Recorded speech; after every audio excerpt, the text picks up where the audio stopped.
한국 문학사의 길이 남을 그런 독특한 개성을 갖춘 그런 장편 내셨는데 일단 축하드리고요. 네, 아유. 91년 그 문화일보에서 연재를 하셔가지고 27년 만에. 근데 소설은 왜 이렇게 오랜만에 내셨어요? 일단 딱 또 중단됐다가 예. 근데 출판사에서 요구하고 이제 이런 과정 거치니까 또 다시 하게 되고 이런 거죠.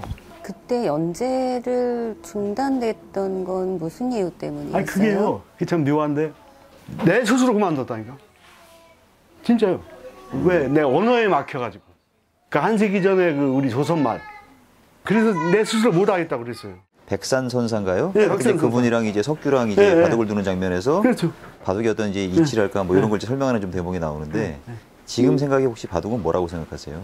그러면 도지요, 도. 그러니까 뭐 인생 전부일 수도 있고, 말하면 그 무엇. 도라고 할 그 무엇. 네. 그 근원적이고 궁극적인 거.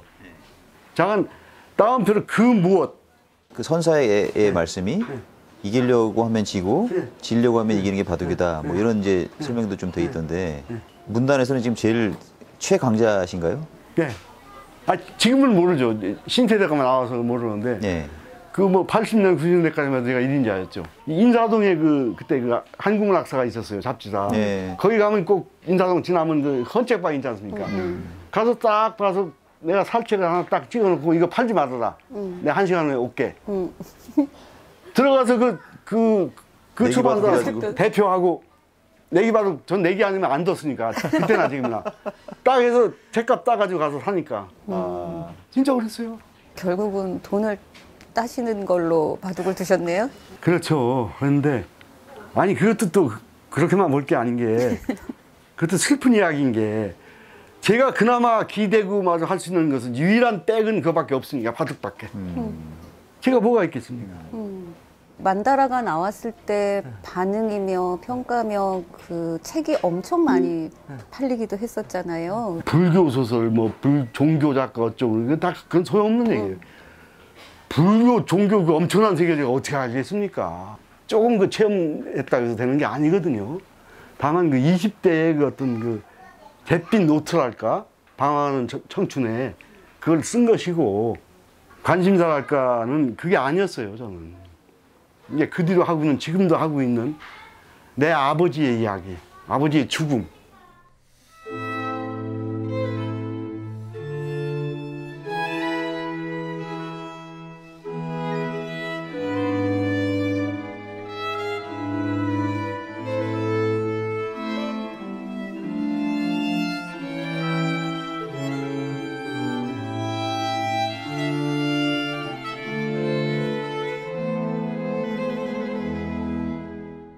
아버지가 돌아가실 때가 4살 때 네, 4살 그걸 알고 감지하고 계셨어요? 그 해에?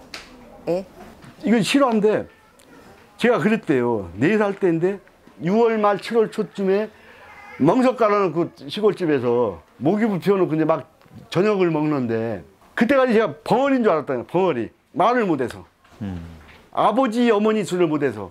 근데 갑자기 겨다니던 애가 남쪽 하늘을 쳐다보면 이렇게 쳐다보면서 반듯하게 아버지 3번을 뚜렷하게 부르다는 거야.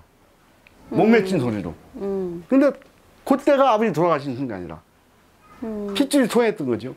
아, 그 아버지가 그 순간에 돌아가신 걸 식구들은 그 당시에는 몰랐고. 몰랐죠. 알 수가 없죠. 전 그게 그 순간 이라고 아버지가 생각하세요? 총을 맞으신 거죠. 아버지가 일찍 제가 빵꾸가 났기 때문에 할아버지가 들어가고 이제 우스갯말로 하면 이제 직거래를 했던 할아버지하고 제가 5살 때부터 무릎에 앉혀놓고서 기가 막히게 할아버지가 그러셨어요. 독서지 유한지신이 무릇 책을 읽는 데서 온갖 근심 걱정이 비롯되니 절항무라. 책을 문자를 없애지 않고는 근심 걱정 사라지지 않을 것이다. 그러면서 역설적으로 저한테 책을 가르쳤단 말이죠. 천자문을. 그래 네 애비는 책 잘못 읽은 조의로 책 잘못 읽은 죄로 그 지경이 됐다마는 하면서 나한테 책을 읽어라. 그 뒷얘기가 저를 이제 소설가를 만드신 건데 역사 얘기를 계속 얘기를 하시는 거예요. 당신은 당신의 할아버지한테 들은 얘기를 저한테 전해주는 거예요. 아버님 돌아가시고 그 일 이후에 끊임없이 많은 고초를 겪으셨잖아요. 그럼 제가 이사를 가면요, 제가 1년에 한 차씩 계속 옮겼어요.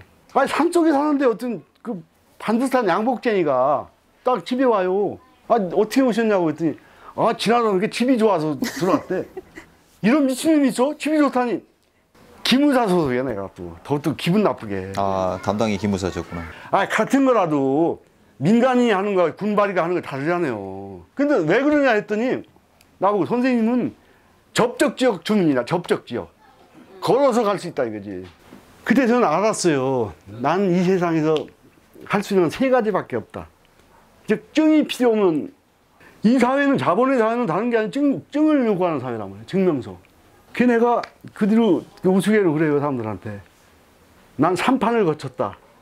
돌판, 중판, 글판. 돌판은 프로기사, 바둑. 중판, 절에 갔단 말이요. 그 뒤에 소설가는 누가 증 보자고 안 하잖아요. 졸업증명서. 그래서 3판이 졸업증명서 학력이 필요 없는 3군데가 딱 그거였단 말이에요.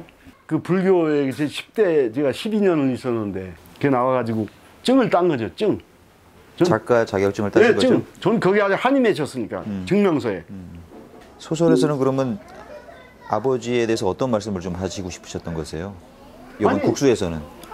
그 당신의 목소리, 당신의 입으로 그 시대의 삶을 그대로 녹여내는 그걸 해보고 싶었던 거죠. 아. 네, 그들 스스로의 입으로. 예. 그게 한 130년 전으로 시대를 제가 올라갔습니다만은 예. 기가 막히고 놀라운 것이 그때 그 문제점 지적됐던 거 여전히 지금도 그대로라는 것. 하나도 해결 안 됐다는 것. 그 모순이. 구체적으로 뭐 어떤 모순을 말씀하시는 거예요? 물론 계급 문제지요. 계급 문제인데 우리 이제 그 동족 산단 겪으면서 계급이란 개자도 입에 올릴 수가 없는 상황이 돼버렸고 저는 한, 외, 양, 삼독이다. 저 언어만 가지고 얘기할 때 언어사적으로 한독, 외독, 양독 하나도 해결 안 되는데 겹친 거죠. 더.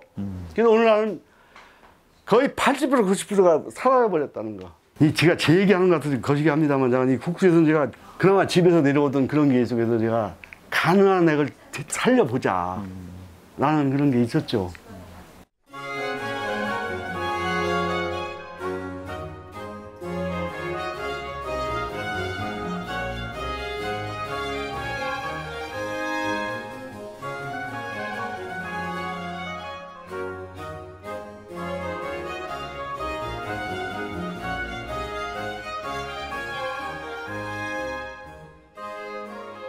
어쩌면 국수는 평생을 걸려서 만들어낸 혹은 이루어낸 책 같은 느낌이 들어요. 총집합체 같은. 이번에도 제일 힘들었던 것이 어느 계급의 산물이란 말이죠. 계급의. 지배계급 양반 사대부 또 평민 대중 농군 그 두 계급은 지금도 여전히 생활 풍습이나 언어가 살아있단 말이죠. 문제는 2가지 계급. 아전으로 대표되는 그 중인계급 또 그 밑에 노비계급, 천민계급. 누가 내 할아버지 내 조상이 아전이었다, 노비였다 하겠냐 이거죠. 그러니까 스스로 인멸시켰단 말이에요, 자손들이. 그래서 그 후배인 그 글쟁이들이, 작가들이 그걸 할 때 너무 이게 힘든 거예요. 그 언어는 어떻게 찾으셨어요? 우리 집은 그게 살아 있었어요. 어휘 하나를 가지고 할아버지한테 들었다고 해서 그대로 쓴 게 절대 아닙니다. 그걸 난 온갖 책을 통해서 확인을 한 거예요. 이게 과연 맞나 틀리나. 5.16 군사혁명 이후로 나온 책은 전 보질 않아요. 5.16 이전에 나온 책에서는 여전히 우리 조선 것이 살아있었습니다. 5.16을 시점으로 놀랍게도 싹 없어졌어요. 주로 어떤 책들을 통해서 그것들을 얻으셨던 것 같아요? 1976년도에 하산을 했는데요. 하산한 그날부터야말로 제가 이제 헌책들, 헌책방. 그냥 무조건 샀어요, 제가. 당장 안 봐도. 거의 매일 다니면서. 동대문 뭐 인사동 다니면서. 이 책을 내가 반드시 언제가 볼 거다. 집에 가서 싸는 거예요. 저는 지금도 이걸 못 해요. 컴퓨터를 못 하거든요. 인터넷도 모르고. 제 집에 다 있어요, 그게. 그 반개 자료가. 그래서 그 소장자가 줘요. 그렇게 나와요, 책에. 요즘 이제 재밌게 읽고 계신 책 어떤 책인지 조금 소개를 좀 한번 해주시죠. 김홍정이라는 그 신진 작가가 있습니다. 예, 김홍정. 예. 금강이라는 게 나오는데 예. 그게 중종반종에서부터 임진왜란까지 그 시대 100년이 채 안 되죠. 충남 금강을 중심으로 해서 그 전혀 역사에 기록되지 않은 특히 여성들 역사적 사실과 관계없이 여성을 주인공으로 해가지고 여성이 주도하는 그 새로운 세상을 개척하는 그 이야기. 아무도 관심이 안 갖는, 그러니까 국수에 더 할아버지 세대로 올라간 거죠. 선생님 국수도 그렇지만 하여튼 그 금강도 굉장히 이제 권수가 긴 대하 소설인데 이렇게 긴 맞아요. 소설들은 짧은 소설을 선호하는 요즘 그 젊은 독자들의 취향에 거스르는 그런 것 같은데 어떠세요? 그건 거꾸로 된 거예요. 그러면 독자의 취향을 따라가나? 출판이? 그들 선도해야지, 끌어내야지. 금강을 읽으면서 독자들은 어떤 재미가 좀 있을까요? 어떻게 보면 국수의 재판이죠. 예. 우리가 놓치고 있는, 잊어버리고 있는 우리 말, 우리 언어, 우리 풍습, 즉 우리 할아버지 할머니들의 삶, 모습. 지금 아내라고 하지, 아내? 남편 아내, 아내. 안해야 니은이 들어가. 안과 해. 안 내부의 태양이란 말이에요. 남편은 외부의 태양이고 똑같이 태양이야. 이 놀라운 연함평등. 남녀도 순서가 연함이 맞습니까? 그 이유가 있죠. 역사적 이유가 이제 해방 직후에 그때 프랑카드에 연함평등 이룩하자 그랬어요. 연함평등. 왜 열을 앞에 뒀냐 말이에요. 이유가 있다니까. 조선 500년 전에 억압됐던 그 질서를 뒤집어야 된다 해서 열을 앞에 놨던 거예요. 국수도 그렇고 금강도 그렇고 역사를 아는 것으로 달라질 것이 있다면 무엇일까요? 세상이 바뀌죠. 세상이. 채선은 소리를 했다. 긴 소리가 높은 고음에서 떨다가 한꺼번에 뚝 떨어져 깊은 계곡으로 첨벙 빠져 흐르기 일쑤였다. 너른 들판으로 나와 훨훨 나비들을 따라 춤을 추고 수양모들 흐드러진 길가에서 살랑거리는 바람에 실려 들판을 지나고 언덕을 지나고 소용돌이 바람이 일면 그 위에 올라 용소숨을 했다가 흰 구름 위에서 숨을 고르고 다시 먼 산으로 날아갔다. 오로지 꺾인 제 숨을 이기지 못하고 뚝뚝 떨어지는 소리만이 질펀한 감옥의 피 흐름을 따라 가버렸다.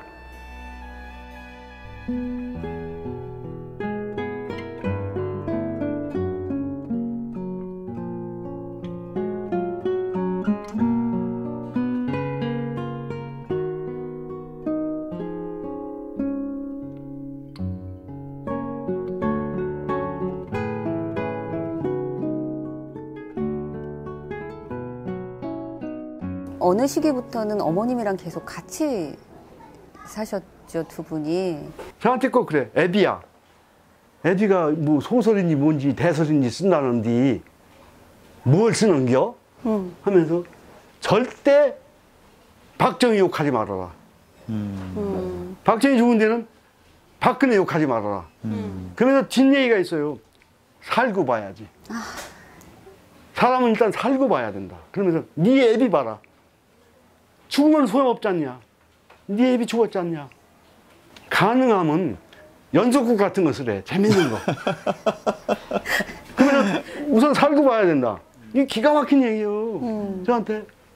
어머니가 고초도 많이 당하셨어요. 그러면 어렸을 때 어머니가 항상 부재 중이야. 근데 사람들은 아파서 병원 갔다 또 어디 갔다 뭐 계속 이러는 거예요. 나중에 이제 지금 그걸 알았죠. 계속 빵에 간 거예요. 빵에.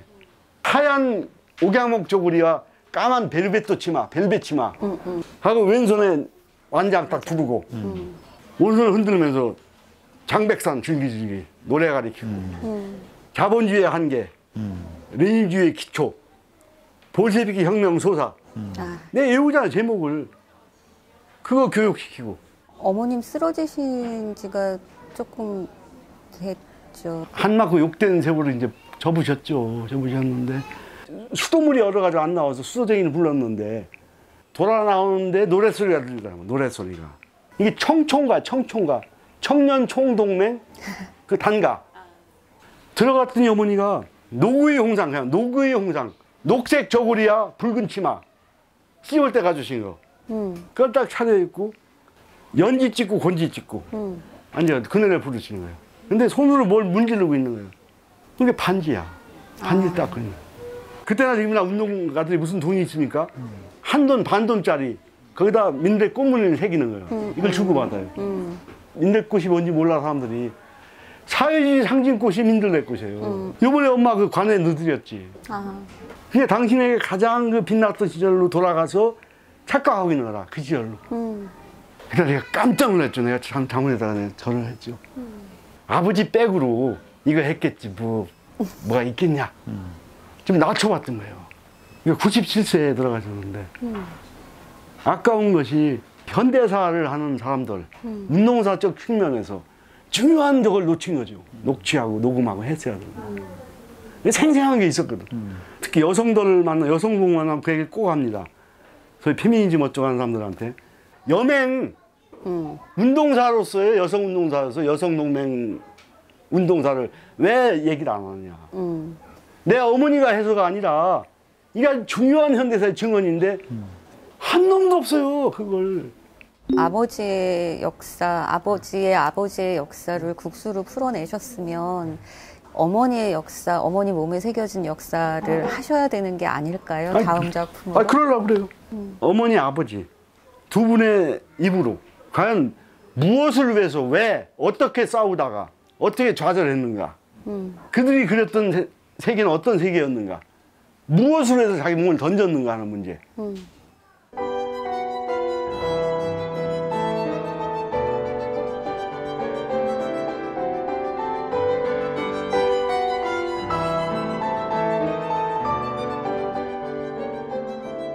가장 그 절망스러웠던 순간은 어떤 순간이셨어요? 붓을 뺏기는 거죠, 절망은. 붓을 뺏기신 적은 없으시죠? 아니, 그러니까 청탁이 끊어진 게 그렇지 않습니까? 비공식 탄압이거든. 내가 근원적 공포가 있습니다. 지금도. 자기 검열. 이게 무서운 겁니다.